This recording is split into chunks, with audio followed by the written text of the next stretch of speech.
So on Saturday's card at Saratoga, they are offering an all stakes pick six, and this is just a fantastic sequence. And I think we ought to take a shot at it. Being handicappers, I think this is a really awesome sequence, and you have to commend the powers that be for putting this weekend together because it's a really great festival. So leg one is the race 7. It is the Ogden Phipps Stakes. It's a grade 1, run at a mile and an eighth for 4-year-olds and up, fillies and mares. And we take a look at this field, and Idiomatic just jumps off the page. I think this horse is in good form, and Randomized was not able to handle him her last time, and I don't think we'll be able to again. Randomized is a good horse, but I think it needs to be on the lead by herself and have things her own way a little bit. So I'm going to go with, I think Idiomatic is just a better horse. From the others, I really don't see anybody else who's going to give Idiomatic much of a challenge except perhaps Pretty Mischievous. And the only thing you can hope for is that maybe there's a little, the pace is perhaps a little hotter than Idiomatic wants it and has to work a little hard. Tizzy in the Sky is kind of a wild card. You know, if they just throw her out there and send her, then maybe it complicates things a little bit. And of the other horses, I think Pretty Mischievous is the one with the class and is a true grade 1 horse, and I think could be right there. And if anybody's going to beat Idiomatic, I think it would be Pretty Mischievous. Raging Sea and Soul of an Angel. I think Soul of an Angel, I mean, that was just such a better race than she had ever run before in the last one. I just can't see her doing that again. You know, I mean, she's going to beat me. I mean, at 8-1, I think that's a little cost prohibitive as far as odds go. So just from a race shape standpoint, I think the fact that there's only 6 in this race kind of gives us a pretty good idea that everybody's a little worried about Idiomatic, and I think they ought to be. So Idiomatic, we're going to start off with an easy single. Leg 2 is the 8th race. It's the Woody Stevens Stakes, a grade 1, run at 7 furlongs for 3-year-olds, and this is always a really fun race. If we take a look at this field, it's a full one, and so it offers should be pretty exciting. Of the horses in here, I think Vlahos, her last race his last race rather, in the Pat Day Mile was really impressive to me. Showed a lot of grit, a lot of heart. Cutting back a furlong should be right up this one's alley. We'll have some company on the front end. I don't think this one needs the lead. Can probably just stay off Frost Free, who's likely to is awful quick out of the gate and will be on the engine. But Vlahos, to me, is in really good form, and following up that Pat Day Mile, this cutback should meet right between the eyes, and at 6-1, you're getting a really nice price. My choice is Prince of Monaco. Now, I know there's been a long layoff, but as we know with Bob Baffert, that's not an issue. This horse at 2 did demonstrate 1 at 7 furlongs, which is always nice to see. It is a unique distance. But this one showed a lot of talent. Beat Muth, who, if he was in this race, would be, 3-5 as the favorite. I think this horse has a lot of quality. Going back to 1 turn is exactly what the doctor ordered for this one, and I think Prince of Monaco is the one to beat here. To fill out the field, some others to think about. Nash certainly looks more attuned to 1 turn. Seems, you looked at those 2-turn efforts and looked a little one-paced to me, and particularly those early stakes races, the Gun Runner and the LeCompte, really just couldn't understand why this horse didn't have more in the tank. But has improved to a degree, and I didn't think ran bad in the Pat Day Mile, was a pretty good second. But, a horse with the kind of foundation that Nash has would have liked to have thought that he could have got up. So I think he can get underneath in here. I'm not sure about a win. I kind of think that might be a little past what Nash can do. Maximus Meridius, I think, is a horse that that tends to bring it every time. And I put an asterisk there because I think under only is what you might consider. There might be a little too much for him on the front end, but this was a horse I think has some good quality and could remain in the mix. Bookham Dano, of course, we remember that effort in the Saudi Derby against Forever Young. This is a really good horse, and, will have pace to run to. There's no doubt about that. And if he's good enough, perhaps can get the job done. So he's one to certainly consider. And then we're going to throw Nutella Fella in there. Gary Contessa is trying to repeat history from last year at Saratoga. He threw Becky's Joker in to debut at 3 at the Spa. Didn't turn out too well in the Jersey Girl. And but he's got Nutella Fella, who was, of course, the long shot winner in the hopeful last year after a complete pace meltdown.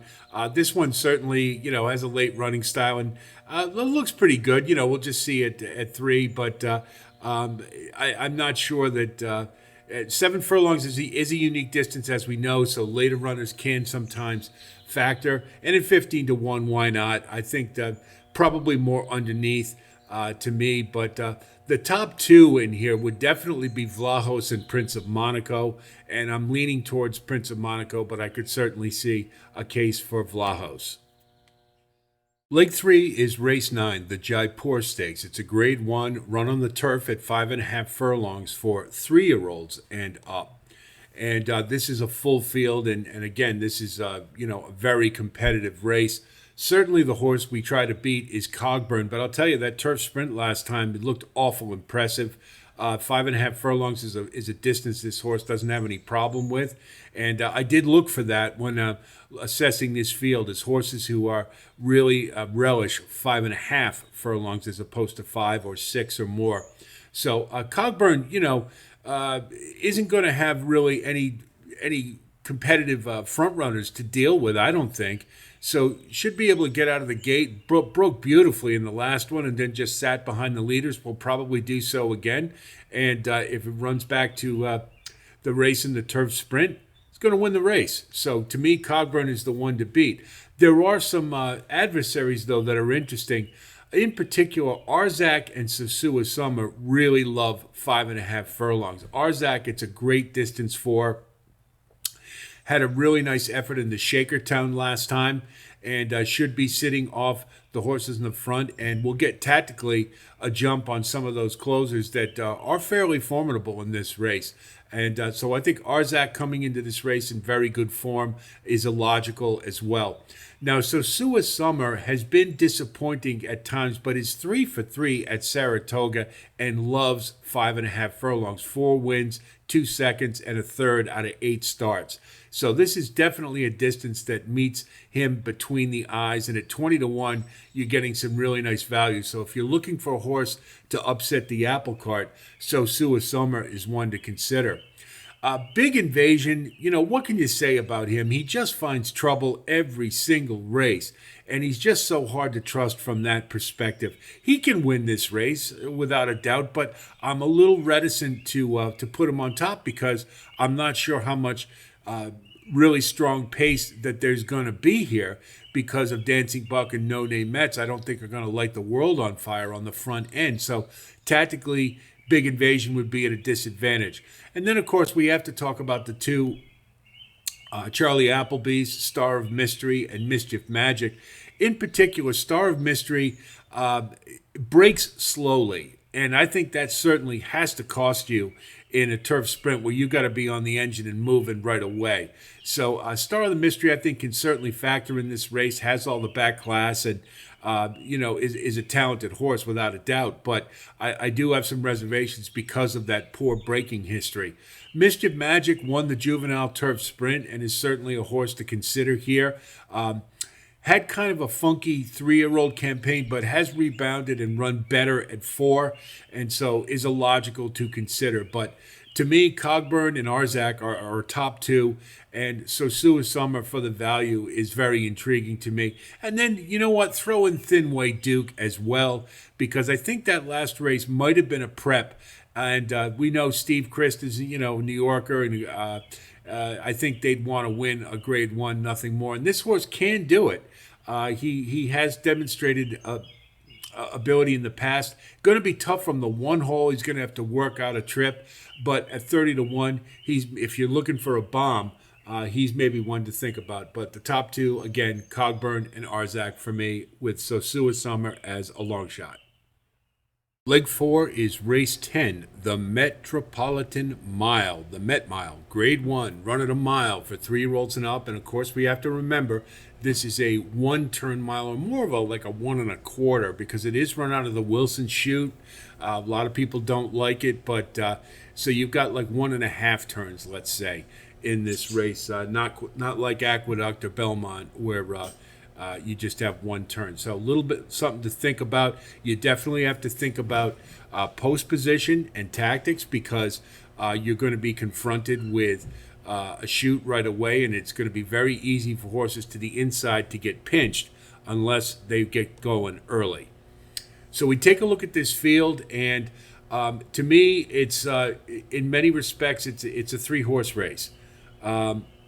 National Treasure, I've always liked this horse, and I really, you got to love that Pegasus, and I thought he ran well in Dubai as well.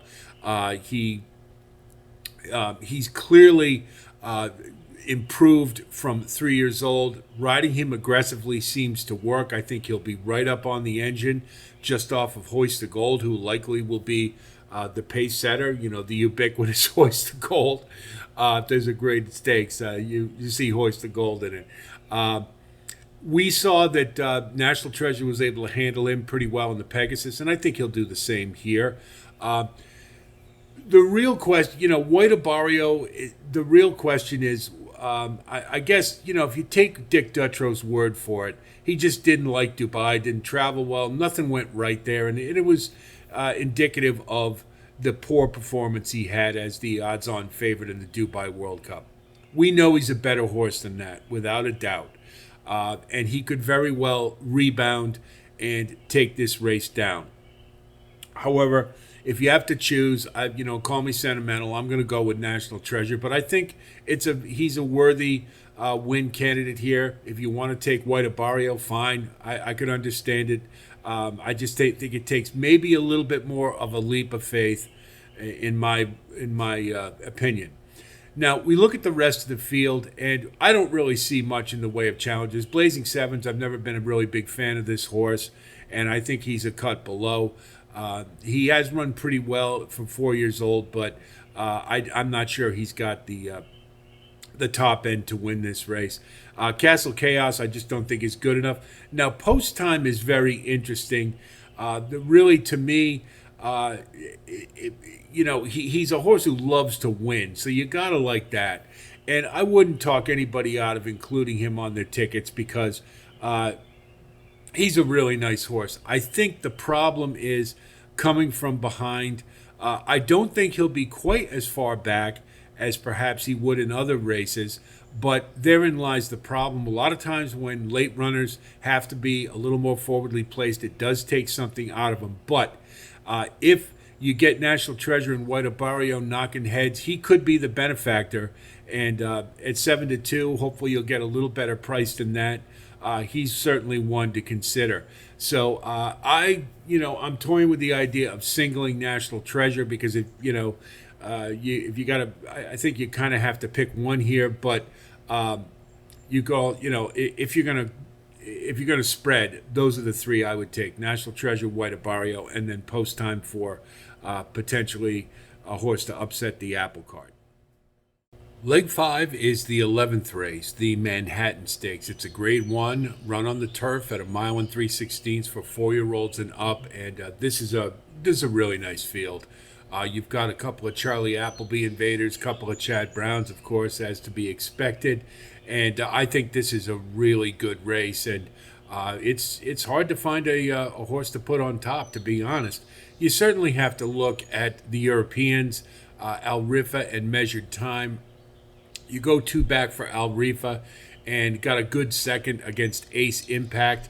The next start out was kind of a so-so, was sort of 1-paced 4th, but, I wonder if it was some kind of a prep race to come to this one. I'm not sure. The thing about Al Rifa that I did notice was if there's cut in the ground, meaning if the turf comes up soft and we are expecting some rain, this is where Al Rifa does his best work. So maybe you upgrade his chances a little bit if it's soft. Nation's Pride is coming off a good solid race. And I think the thing about him is that cutting back in the distance is really what works for this horse. At a mile and a quarter, mile and a half, or distances longer than this, that he's hasn't been quite as effective. But cutting back, you can see the majority of his wins come at around this distance, mile and 3/16, mile and a quarter. So I think the shorter the better, and this actually looks like a really good spot for Nation's Pride. Measured Time is just a really classy horse. I mean, he's, I think he's only had one finish other than first or second. So this is one, I don't think it's going to matter. He just looks awful good to me. And Charlie Appleby, William Buick, not kind of not, a lot to like. So if I had to pick one, I'll say Measured Time. Now, Program Trading showed me a lot in the last race, beating Naval Power, who I thought was a very good horse, and the way he did it, showing a lot of fight, working up the rail, and just getting up at the wire. And it was his debut at 4, so I think that's a harbinger of what's going to be a really good 4-year-old campaign for Program Trading. If he can build on that, which is entirely likely, then he's got a shot here. I don't know if I like him necessarily as the favorite, but I think he's a horse you have to include. And he should be. The fact that Strong Quality is probably going to be on the engine, he'll be right off the leaders, tactically in a good position. We'll see what the Europeans do. They can take back. They can be up near the lead, depending. It's kind of hard to figure out exactly what running style they'll choose. But Program Trading, I think, is certainly one to factor in. So this is a spread race for me. Nation's Pride, I think, is sneaky good here, and but Measured Time just looks like the class of this field, and maybe a little more consideration to Al Rifa if the ground is soft. But this looks like a really exciting race, and I'm looking forward to watching it. So at last, we're finally here, leg 6. The race number 12, the Belmont Stakes, a grade 1 run at a mile and a quarter this year as opposed to a mile and a half because it's at Saratoga for 3-year-olds. And we take a look at this field, and I like Seize the Gray. And those of you who have watched my Elements of Handicapping final assessment of form, class, speed, and pace, the one variable that sticks out to me more than others is speed. And I think this is looking so far like kind of a so-so 3-year-old class. And so I'm looking at the horses who have put up the best speed numbers. And Seize the Gray looks like a horse to me who's getting good at the right time. Obviously won the Preakness, so is in good form. I think is sturdy enough to handle the mile and a quarter. And I think can get the distance. I'm not and can run a good race here. There isn't much pace. I think Dornock is more than likely going to go to the lead or try to in any event. But Seize the Gray on the rail is going to get a nice ground-saving trip. And again, speed numbers being up near the lead is, I think, where you want to be for this race. And I think Seize the Gray, if runs back to the Preakness or runs an effort like that or the Pat Day Mile, I think is a very viable candidate here. And at 8-1, I love the price. So Seize the Gray is the one for me. Antiquarian has the pattern of a horse who's ready to run a big one, ready to move forward. And I think with a move forward will run a better speed figure, and that would put him right square in the mix here with the win candidates. So Antiquarian is one that I really like here. A little one-paced, so I'm not quite as excited as I am with Seize the Gray, but I think one is ready to make a move forward. Sierra Leone, obviously you have to consider. Is a closer who doesn't need pace. He's proven that time and again in Louisiana. And so I don't think that's going to be an issue. I do think it is an issue for Honor Marie. I know a lot of people are excited about, but this horse needs pace to run to. Sierra Leone does not.